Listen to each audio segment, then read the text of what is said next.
All right, it should be on plus. Should just do it's 129.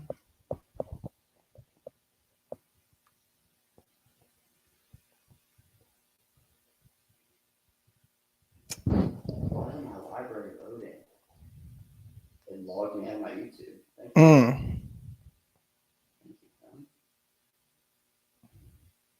We're gonna make sure we get it right.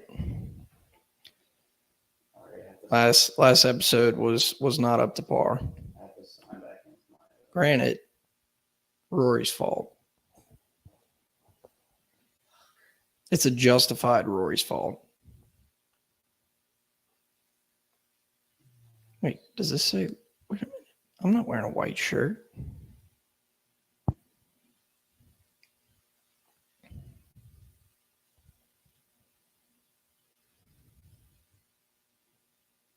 Is it? All right, now I'm added. Dude, I can't find it.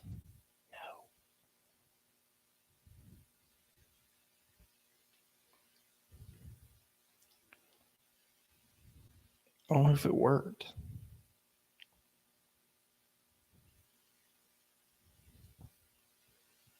Wait, here we go.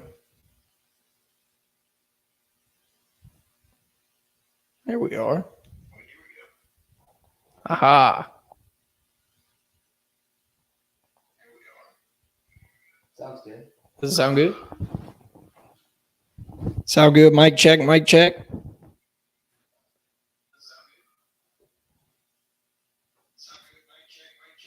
We're good to go?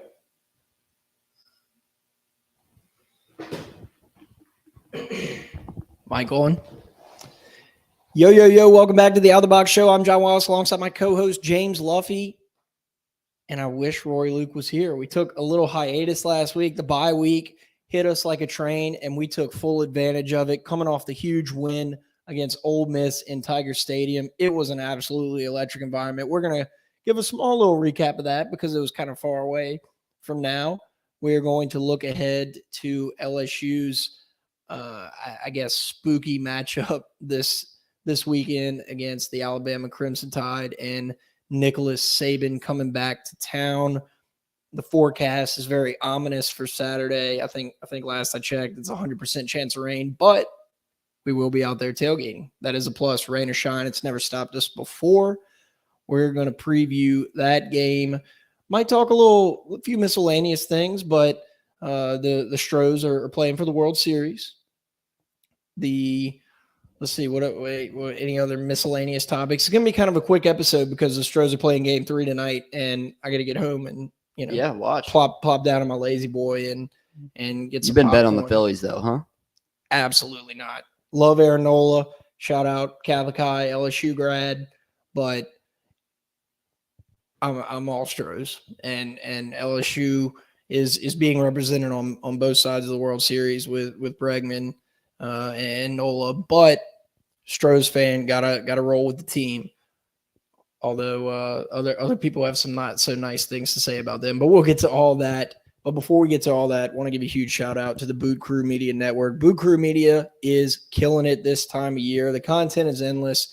The sports betting content, the food content on there, the guys at Chop, we haven't mentioned them in a while. They have some great stuff. It makes you want to go eat all the time. And you can win some money with the Taking the Over podcast. So make sure to check out the Boot Crew Media Network on social media at Boot Crew Media and at bootcrewmedia.com. Also, want to give a huge shout out to Blaine Loop with Keller Williams Realty. I saw Blaine at a wedding on Saturday, and he said he is looking forward to supporting the Out the Box podcast for a long, long time. He said, he gave me a compliment. He said, John, I cannot believe how you hype me up in the way that you do, right? And I said, Blaine, when you are as good at what you do as you are, it's not hard at all. Anyone could do it. You could literally get my nephew Boone, who's 2, to come in here and say something good about Blaine and his career as a real estate agent. He's that good, and he wants you to call him at 504-858-0031 for all your housing needs. He does it all. If you want to buy a home, sell a home, rent a home, find tenants to rent out your investment property, he will help you out. He also mentioned that he was thankful to Alex Forbes. Shout out for the mention of his family that he helped, his basically his entire family that he helped buy houses and whatnot. So shout out Blaine, 504-858-0031 for all your housing needs. All right. It's good to be back, James. We like I said, we took last week off. I think we needed it, right? Yeah. We've been going hard. A lot of people don't realize podcasting is just it. They think you just show up and you had talk. a bye week, John. You had know? a bye week. They think you just show up and talk. It's like I'd compare it to golf. It's a lot of long hours. It's a lot of repetitive, I guess, sessions that you're constantly working on your craft, and it takes a toll on you, right? Mm-hmm. Your emotions go up and down. You're sitting there talking sports, and all of a sudden you're angry about a call that was made during the game, or that your team lost, or that a player got injured, or that Joe Tessitore can't call a football game in the same way that he can call a boxing game. It's hard. Yeah. And we deserved it, and we took a bye week. Really, really was hoping Rory was going to be back this week. We are trying. He is, Rory's absence. The only thing that can describe his absence is that he's doing it for his child. So there's for love. It's literally all out of love. And as much as we would like to have him back, we have to let him be the great father that he is. But we have a packed show for you guys. How about it? LSU, 2 weekends in a row coming off the horrible loss to Tennessee. Lane Kiffin comes to town. Beautiful day in Tiger Stadium. 2:30 kickoff. You had said that you love the kickoffs. You were saying first game back in Tiger Stadium? No.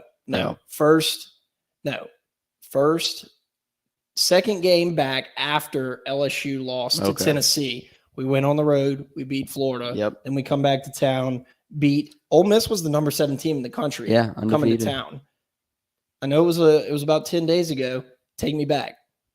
Yeah, I mean, we got off slow, another slow start for the Tigers, but the offense came storming back. Jaden Daniels was impossible to stop on the ground. And then through the air, the receivers made plays. Dre Jenkins, Malik Neighbors, Brian Thomas, some nice catches. Kayshawn Booty, and we ran the ball well with Josh Williams, and it was just a balanced offense and the RPO game was clicking. We talked about this before the Ole Miss game. It was clicking. We were moving the ball.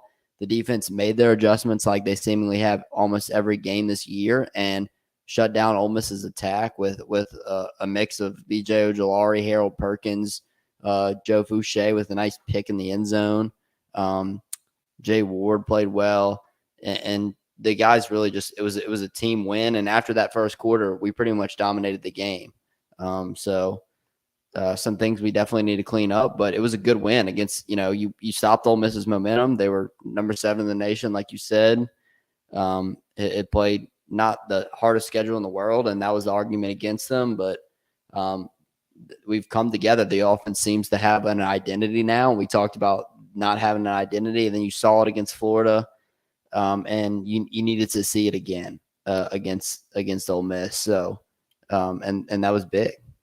It just seems like this LSU team is destined to go down early, and we've talked about that so far this year, Luffy. Every week, me and you are sitting up here preaching we got to jump on them early. We gotta get out to a good start. And it just seems like thus far that LSU hasn't really pounced on any of their opponents early, and we've gone down, but I feel like there's so much more to be said about the resiliency of being able to come back down 2 touchdowns. Granted, it's in Tiger Stadium, right?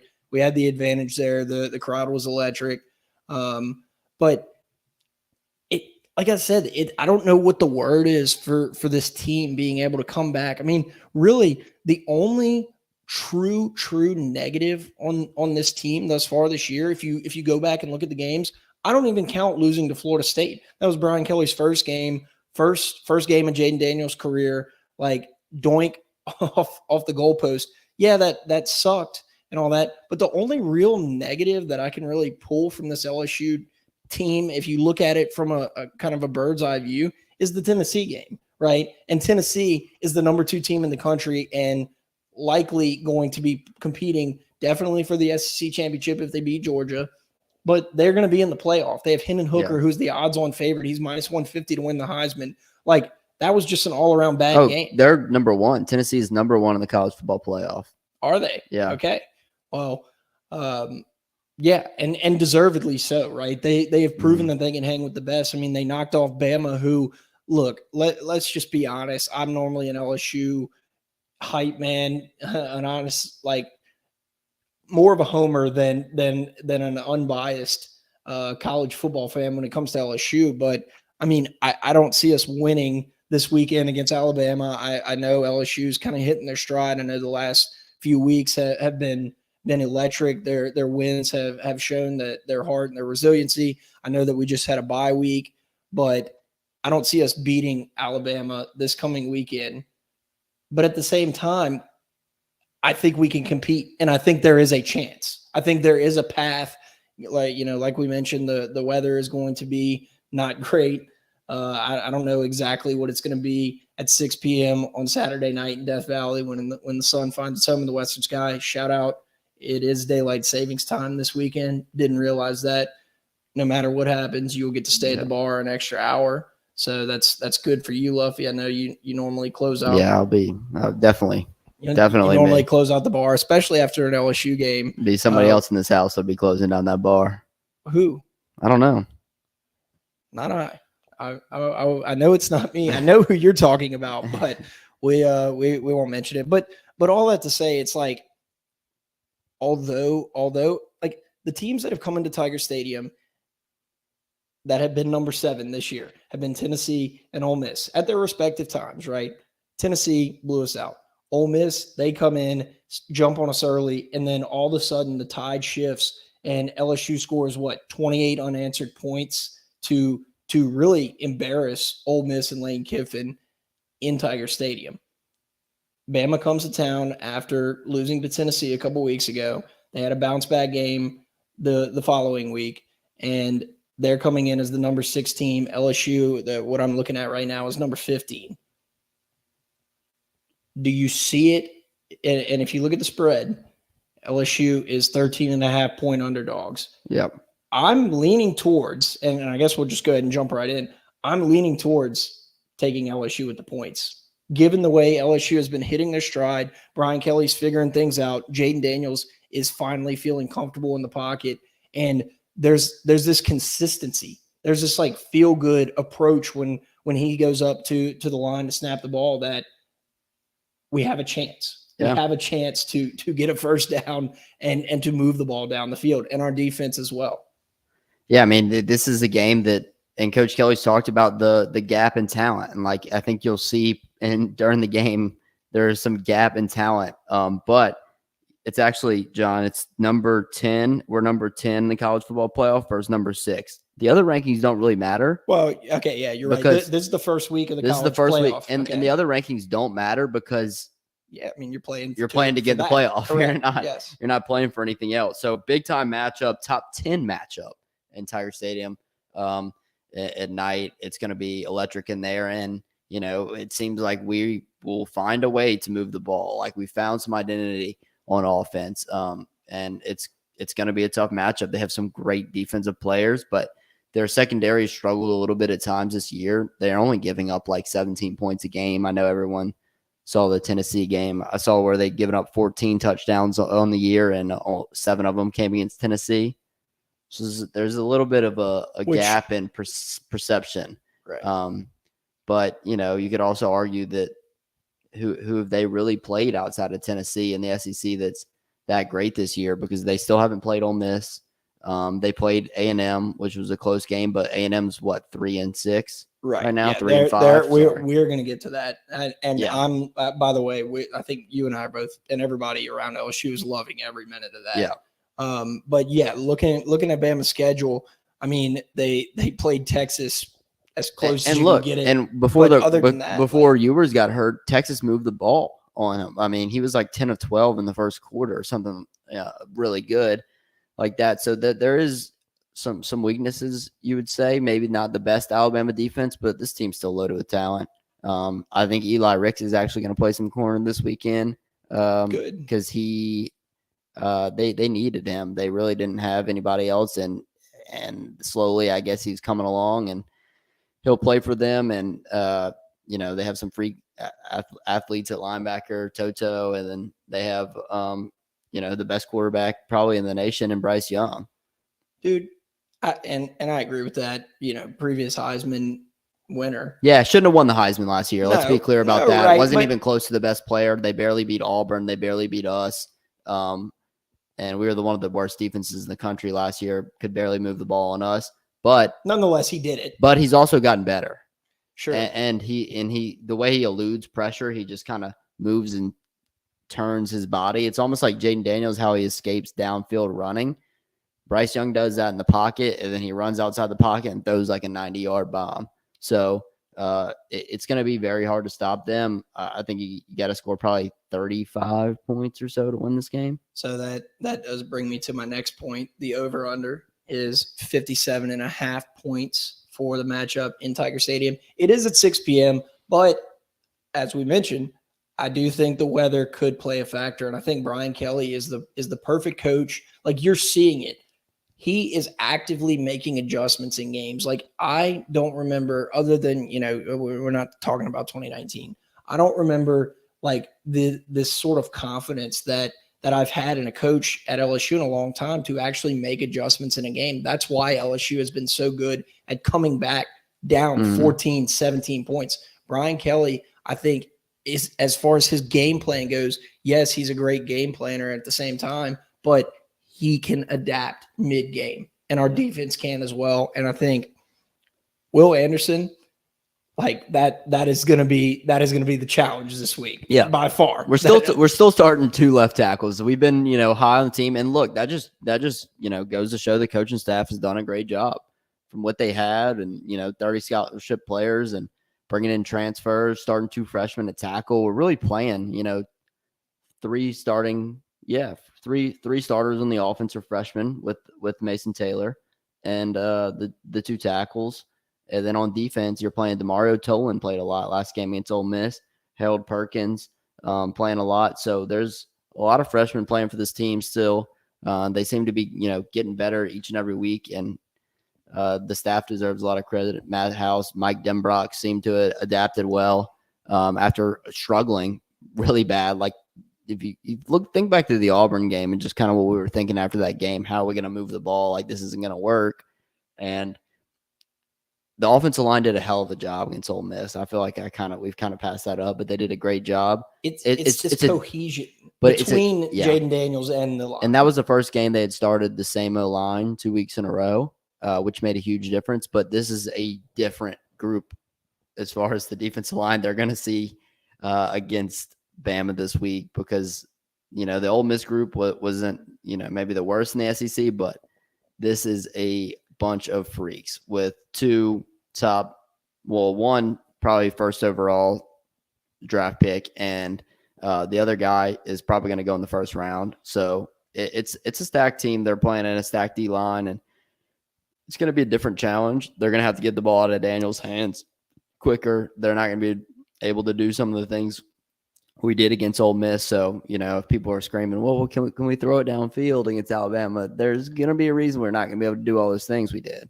Well, and that's the scariest thing, right? Yeah. This is that's where this team and this game has the most potential to spiral out of control. Yeah. Think about it.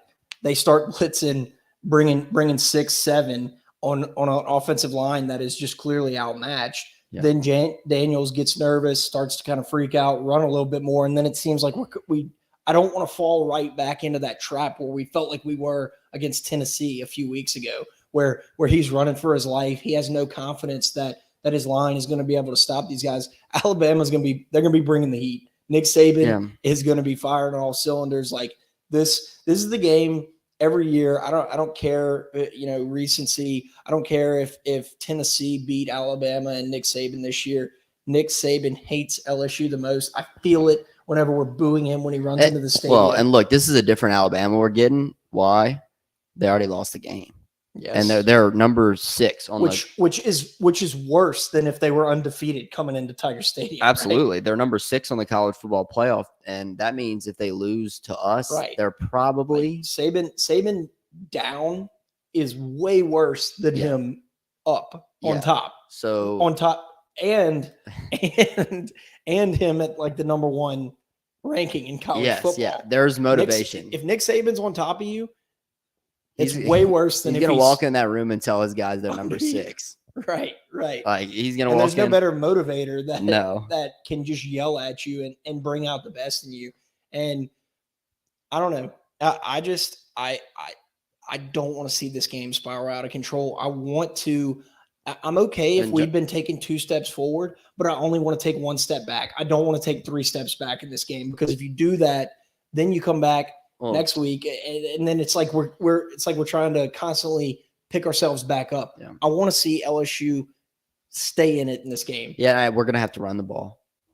Like which is going to be very difficult. We're gonna have to run the ball with the running back so Jaden doesn't get like immediately killed. But they're gonna have to move it on first down to counter some of that pressure. And I think they'll have to kind of sit back and spy Jaden a little bit. I don't know if they'll bring pressure right away. I think they're going to, dude. That Nick Saban knows that. If they are though, then I think that they are going to be able to adapt and just throw that little out to Kayshawn and throw it to Neighbors real quick. I mean, there's ways to counter that, and I think that their DBs, I'll take that if they want to blitz and let us throw it out to Neighbors and let him get 6 or 7 yards each time. I'll take that.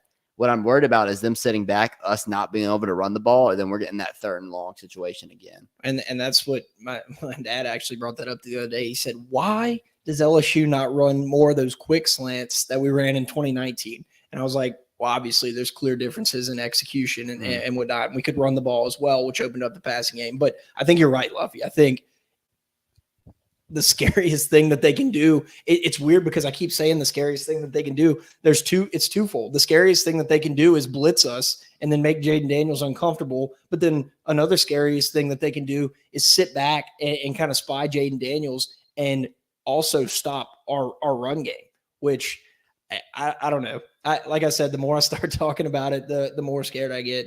I do think this game goes under 57.5.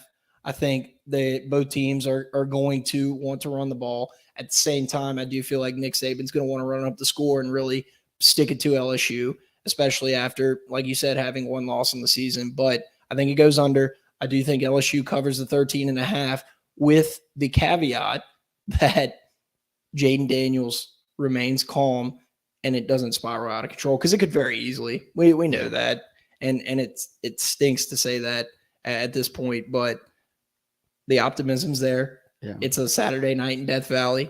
It is going to rain in Tiger Stadium. I think we can just go ahead and say that. And look, that probably doesn't favor us. There was a discussion in a group text today, and I know that's we were talking about that. I don't think it favors us either. I just think that Alabama better line if they need to be more physical. What do you do when it rains? You run more. Yeah, you run more. And who's great at stopping the run? Yeah, Nick Saban. So and Will Anderson. It's but who knows? That's like you could get into deep going either way on that discussion. I think it's like a 35-20 game, even though we shouldn't kick a field goal, or like 34-20 game. We shouldn't kick a field goal because field goals aren't going to help us. So those are both under. Bryce Young is not. He's too good to kick a bunch of field goals against. You saw Tennessee score touchdowns, and that's why they were able to win that game. Well, I think field goals help us if we're running the ball well and draining the clock. Yeah, sure. And I think that you'll have to maybe take points at some points, but I don't know. You're going to have to be aggressive and go for it on some 4th downs. It's like kicking 3 field goals is not like that. We're not winning this game by kicking 3 field goals. Well, right. We have to minimize the blows. Like because I'm saying, there's going to be blows. Yeah. Bryce Young's going to make plays.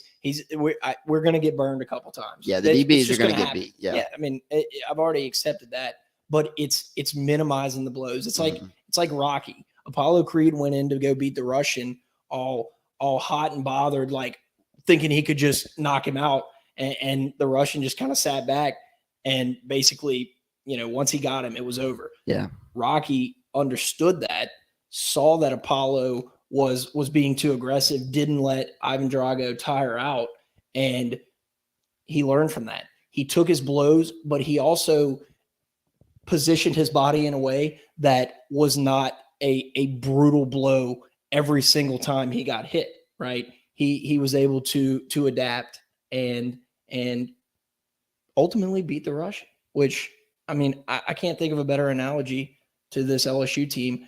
Now, granted, Alabama is not the Russian that they have been in previous years because of that one loss and various other reasons, but it's still the same idea. So anytime I can make a Rocky reference, I'm going to. Thank you, John. Yep. So let's clean it up. Looking forward to this weekend. So you're going loss as well, loss. I like I said, normally I would pick LSU to win just because that's what I do. I can't this weekend. I don't see it. Hey, and look, this is good news for us because we're wrong a lot. Right, exactly. But our gambling pick's been pretty good this year. I'm thinking it's 27-17. I do. I think LSU finds a way to sneak it into the end zone a couple times. I think, Bama's going to bring 6-7, and we're going to get I think Kayshawn has a nice, over the top reception, maybe a 40 or 50 yard reception this game. I think we break a run or two on a play action or an RPO. So I'm thinking 27-17. LSU covers the 13.5, plays a slow game, runs the ball, drains the clock, hits the under, and we take the loss and we move on. And we don't have this major setback like we had after the Tennessee game. Well, and a lot of times under Les Miles, this game was made up to be so much, and the rest of the season went extremely poorly, right? How many times did we start undefeated and play Alabama, and the rest of the season? I don't think Brian Kelly's made it up to be that to his team. Right. They know it's a big game. Why add the extra stress and pressure on them and the anxiety of it? And that's what I think former coaches have done. I don't think that Brian Kelly is really, he's more into the process and like just every day if we can, focus on our thing, because look, we got to go play Arkansas after in Fayetteville. They're starting to play better right now. And it will be important to see kind of how we bounce back from this game. I think that tells you a lot about the staff and the team. Yeah, I mean, the outlook of the rest of the season depends on this game. If we get walloped, I mean, we could easily go to Arkansas or A&M and drop one of those games. Yeah. We're still going to get to A&M, we're going to beat UAB, and this over 6.5 regular season wins is going to cash. Bang, you got it, John. But one way or another, even if we got to sweat it out, it's going to cash. But I think you're right, Luffy. I think the worst thing that you could do is get uncomfortable and let this thing unravel and lose bad. So yeah, let's clean it up. Yeah, we're gonna have to clean up. Box. We're gonna have to clean up a lot after the tailgate on Saturday, given that it's 100% chance of rain. It's going to be a big party too. Going to be so muddy. Luffy actually said that if he's feeling right, he is going to do a mudslide. Yeah, which I don't know. I mean, you could take that in a literal sense. You could take that in whatever way you want. Yeah. He's doing a mudslide. All right, we'll see about that. If we win? No, before the game. Oh, no. It's contingent on the victory. So after the game, let's make this. If we win, we're all going to invite all the out the box on the Indian Mounds to the parade grounds, the exact spot of the tailgate. And are you good for? Are we tailgating? Yeah, we're gonna try. All right. Hey, all right. Rain never stopped us before. We're gonna have to clean up a lot. But with Workbox LLC, Martine over at Workbox, he's been partying hard lately, and you know what you have to do after work party. Hard, play hard. Work hard, yes. Play hard, yes. Call Martine at Workbox if you need a porta potty, you need a storage container, you need a portable office, you need luxury restroom rentals, you need a roll-off dumpster you're doing your house after you buy one from Blaine. Call Workbox LLC. If you need anything, it's 225-343-4886. If you need a storage container, portable office, portable restroom rental, roll-off dumpster. Call Workbox LLC. It's 225-343-4886. All right, let's keep the train rolling in the Famous House Always Wins segment presented by the House Bar in Tigerland. Shout out Jeff and Casey. They're making power moves over there. The House Bar in Tigerland every Saturday has been packed for game day. It is the best experience in Tigerland, and you won't want to miss it. Like we mentioned earlier, daylight savings time this weekend. I'm not sure. Do the bars close at 3 now? Meaning that with the daylight savings time, they could close at 4 Should now? we get our expert in here? Stinson is the expert in daylight savings time and the house bar. Yeah. So we will confirm that, but you will get an extra hour regardless, right? So when the clock strikes 2, it'll go back to 1. You can stay there technically till 3 or 2 p.m. Eastern Central Standard Time or whatever. But make sure to follow the house bar in Tigerland. God, it really is this week, huh? Stinks. You better enjoy that sun finding its home in the western sky because it's going to find it well before you enter the stadium for the UAB game. So make sure to follow the House Bar in Tigerland on Twitter at Tigerland House and on Facebook and Instagram at House of Tigerland and at houseoftigerland.com. All right, Luffy, update us on last week's picks. Listen, we've been dominating. I'm hand up on this one. I did not prepare. I did not study the board like I usually did. I took the Bears. It was a terrible pick. I even told John and Rory before. We had already tweeted it back out, so I couldn't take it back, that it was a loser. I told him bet against it, put your life savings on it. Bears got killed. They actually kind of came back at one point, but they traded away their whole defense. So that didn't help. John had Pats -2.5. That won, and Rory had Bucks -2. That lost. That brings us to 12-10 on the NFL season. That's not that bad, John. That is not that bad. No, and we're going to keep it rolling. And then on the college side, we had Ole Miss, and we don't know if we got our pick from Rory. We're only counting that as one win. If we do double win, double loss, that only counts as one win or one loss. And that brings us to 12-9 for college. Pretty good. Yep. 12-9 for college. And this is our contest, so we can make up the record rules. So it'll too. be 24-19. That's pretty damn good. That's pretty damn good. Positive to me. So are we doing college or NFL first?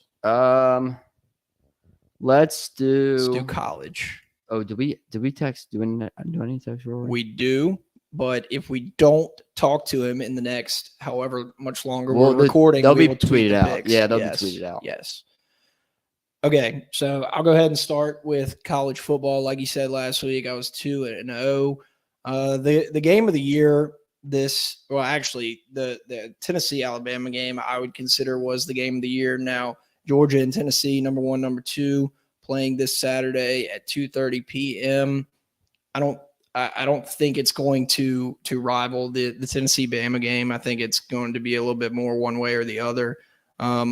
Tennessee is +8 points, though. I can't really – I don't – this one doesn't really make sense to me, right, Lovey? This is one of those ones that you talk about because Tennessee is doing everything right. They've done everything right. Hendon Hooker is the odds-on favorite to win the Heisman, and Georgia hasn't looked the same this year, be it that they almost lost to Missouri. They were losing to them in the third quarter. They haven't been scoring as many points as they normally do in a season. I think it's a weird line, and I think they're trying to throw us off, but I'm not buying it. Tennessee's for real. I'm taking Tennessee +8. Yeah, John. I'm only at Georgia too. I'm only picking SEC games if I get out of my that's really when I get out of my comfort zone betting college football. If I bet a Pac-12 game, I hold on for dear life. Mm-hmm. If I bet a Big Ten game, it will only be Ohio State or Michigan, and I have to copy this pick. It's the better offense +8 points.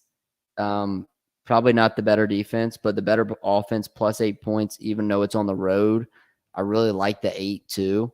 I don't. 8's a sweet spot. I won't be points. shocked if Tennessee wins the game, but I'll take the 8 points any day of the week. Yep. There's not that many other good SEC games besides LSU, Bama. You got Florida A&M. That's a who the hell knows game. You got Kentucky, Missouri. That's a who the hell knows game. And then who does State play this week? Oh, State Auburn. That's Auburn interim coach. I don't know. So the really only game I was looking at was the Tennessee game on the SEC slate. So I'm going to go with that too. I'm going to copy that pick. You want to do your NFL?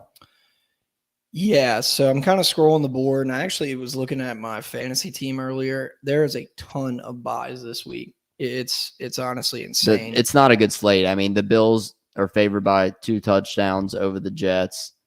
The Eagles are favored by 2 touchdowns over the Texans.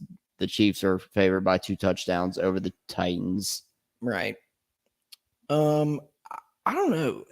On a week like this, I'm tempted to take an over just to really switch things up. I don't hate that. I'm going Rams Bucks over 42.5. I think you keep betting on that horrible Buccaneers offense, huh? I know, and no, we faded them last week. Me and you both had the Ravens. Well, I'm going off of Deion Sanders. Deion Sanders, he said that the Bucks are going to be fine and they're going to reach a turning point in the season. So prime time being mentioned for the Auburn job, which that would be electric to have him in the SEC. We'll throw that into our A&M talk. Don't know if he'd still be able to do the Barstool gig if he's the head coach at Auburn, but we'll see. Over Rams, Bucks, 42.5, 325 kickoff on Sunday. Man, this is a bad slate. I'm between. Take the Packers. I'm between the Cardinals -2 against the Seahawks because the Cardinals suck. The Birds. And they're favorites, which doesn't really make sense. Or I'm between. Did you say take the Packers? Hell no, I'm not taking the Packers. And I'm between the Cardinals and I'm between the Raiders. Both teams that have looked horrible. The Raiders didn't score on the Saints. They didn't cross the 50 but once against the Jaguars. Go ahead. Take the Ravens. With the Cardinals take the year. Ravens -2.5 over the Saints on Monday Night Football. No, I would take the Saints +3. Are you actually doing that? Let's do a little Monday Night Football. I'll take the Saints +3. Screw it. Boom. Saints +3 for me. Wow. There is 1, 2. Saints defense finally looked good. The offense is going to be, Red Rocky, and Alvin Kamara scored his first touchdown of the year along with 2 others. So and he didn't get traded. 3. And he didn't get traded. He would be staying with the Saints. Yeah, he'll be staying with the Saints. So I'm gonna roll with that. I'll roll with the Hoodatters this week. I'll be Hoodad. Now I kind of want to go to the Dome Monday. You want to go?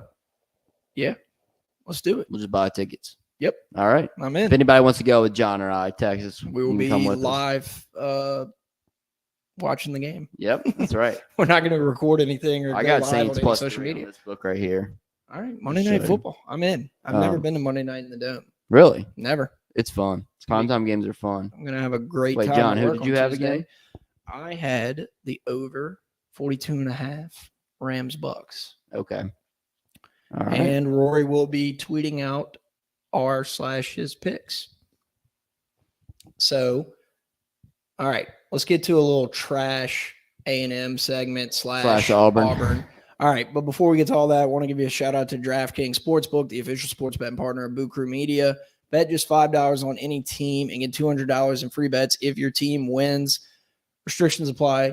21 plus. See show notes for details.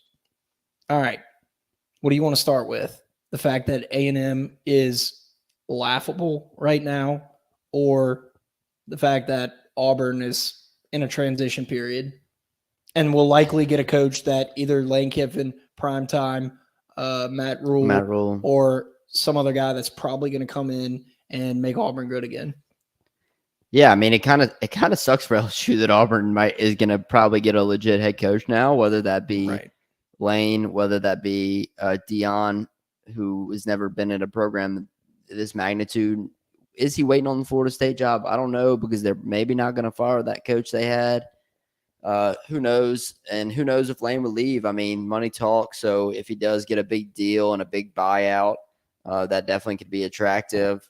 Some more NIL money for Lane. But the Brian Harsin thing was always coming to an end. It was gonna coming to an end happen. before the season started. He Correct. never really had a fair shot, in my opinion, which he had all of his coordinators leave him this past year. I think they saw it coming. When your coordinators leave, Derek Mason, who was the head coach at Vanderbilt, to take a $300,000 pay cut a year, Something just ain't right. Something ain't right. And all those articles about him being fired before the season. Anyway, they were 6-2 to start last year. Not this year, but last year. We're off to a pretty hot start. Had beaten 2 ranked teams, and now he's fired. So I don't think he ever got a fair shake. That doesn't matter. He's out. Sucks that they're probably going to get a good coach now. What do you know? They're in the SEC West, and LSU plays them every year. You know what is funny? What I noticed real quick is that Bama on their this year, their 2 teams from the East that they play is Tennessee, who is their permanent opponent, I believe, right? Yeah. Or is it Vandy? Who? Bama? Tennessee. Yeah. And then they play Vandy as well. So it's funny how the turntables are kind of turning on Saban, how he's going to have to find a new team to complain about that he should be his permanent opponent, right? Yeah. Like now Tennessee's good, and that's his permanent opponent. Now, is their success going to last? We'll see. Is Jimbo Fisher on the hot seat? Yes, he's on the hot seat, John. They're 3-5. Like you just said, money talks, and he's only 4 or 5 years into his $75 million 10-year contract. If you were Jimbo Fisher, we'll say he's 60, and you had $95 million waiting on you. And if you didn't have to work again, would you be trying to get fired? Would you try to lose the rest of the games? Be honest. No, because that's just not in me, and I don't think that's in most people. I don't think that's in. I'm not going into something like you said it last week. Maybe go for it on a couple 4th downs, fake punts. I would be aggressive. I'd be a little dangerously aggressive. Reckless. Okay. Yeah, that's the answer. Right. But the thing is, I don't know. I mean, he ain't going anywhere else after this. This is supposed to be his last stop. Biggest contract ever. Why would he? Brian Kelly, I think surpassed him maybe a little bit. He probably gets a little more of that under the table A&M Colt money. But I genuinely believe he hasn't done anything at A&M. He's had you can win at A&M. That seems to be a big topic of conversation nowadays. Can you win at this program? Brian Kelly, you're not winning a natty at Notre Dame at this day and time. In my opinion, there's a glass ceiling there. People talk about Lane Kiffin at Ole Miss. There's a glass ceiling there. Mississippi State, glass ceiling there. Vandy, Jesus, you're not even sniffing it there. There's ceilings, right? And I think that I don't think A&M is one of those schools. I think you can have success. Johnny Manziel proved it, right? Sumlin did well for a few years. But it is kind of, at what point do you look at Jimbo Fisher's tenure at Texas A&M and say he has never really put it together and he's had ample time to do it? If Brian Kelly is going 3-5 in the first 8 games in year 5 of his 10-year deal, you better believe Scott Woodward's going to be looking to make a move. Yeah, I mean that's a It's a weird spot for Jimbo to be in with the recruiting class last year. And do you lose them all if you fire the coach? Do they fire him? Probably not. But next year, I don't know. Things have not gone well. It's hilarious. The videos that keep coming out of the yell leader practice thing is just got to stop. I can't even really get through the videos, John. I don't even want to see it. The video's a minute and 15. I click on to. I usually get 15, 20 seconds, then I'm out. I can't. It's that cringeworthy. Part of me thinks that they're doing it. Part of me thinks they do it on purpose just because, they think it's funny. We have jokes, sick jokes, they're not actually funny. But I don't. But then again, it's if they're serious, then that's even more of a problem. Yeah, it seems pretty serious to me. So I don't know. Maybe they're fooling us all. So yes, Jimbo's on the hot seat. Jimbo's seat's hot, John. It's hot. And that about does it for our show. Thank you guys so much for listening. We cannot wait to see y'all this weekend. It is going to be slopping wet. James is going to do a mudslide on the parade grounds. Make sure, you won't want to miss this. I promise. Shout out to the House Bar in Tigerland, Workbox LLC, Blaine Loop, Keller Williams Realty. Also want you to know that Keller Williams, the new opportunity housing partner, each office independently owned and operated, DraftKings, the Boot Crew Media Network. And I am looking forward to getting back out. LSU hasn't had a 6 o'clock kickoff in Tiger Stadium in, let's see. We didn't. Well, we It played was a Southern 5 o'clock. It was a 5 State. o'clock for Southern. So I think the last For one. Southern. It was 5 o'clock too. State was 5. Or no. Maybe it was the Southern game. I missed the Southern game. No. That was The one Southern game game I was missed. before the Mississippi State game. Yeah. So LSU hasn't had a 6 p.m. kickoff since horrible podcasting September 10th. And John, we haven't played as a top 10 team since 19. Remember We're right 10 back. Nation? We're right back. And in rankings don't mean shit. Let's be honest. Look at the rankings have been awful, but it is good that the committee recognizes how tough the conference is and that LSU's at 10. That's important for future years and when the playoff expands. So, and I don't want to hear a ton of Brian Kelly slander if we don't win this weekend. Like, there's got to be some kind of realistic ceiling. Stephen A. will do it. The melt after Tennessee was something. Stephen A. will be all over that. And look, we sat here, John, and we said the Tennessee melt shouldn't have happened, and the flaming of Brian Kelly was going on after that game, and ever since then, those people have been awful. The same people have been really excited about LSU the last few weeks. The Phillies are up 2-0 at the end of the first in Game 3 against the Astros. So I need to go find the nearest bottle of whiskey. All right.